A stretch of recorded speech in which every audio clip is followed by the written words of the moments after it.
এই ভালো এই মন্দ, এই সুখ এই দুঃখ, এই উঁচু এই নিচু ইত্যাদি ইত্যাদি কত রকমের রং বেরঙের নাটকের মধ্যে আমাদের দিন কাটছে বাবা। হরি বল হরি বল।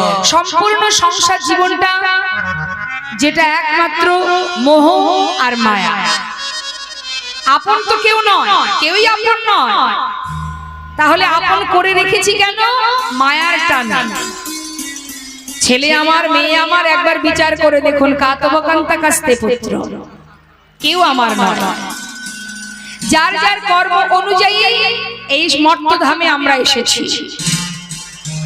এবং কর্ম করছি। যেমন কর্ম করব, আবার ফিরে যাবার পর ফলটা তেমনই ভোগ করব। তাহলে আমাদের মাথায় রাখতে হবে বাবা, 84 লক্ষ জনই ভ্রমণ করে সাধের মানব জন্ম পাওয়া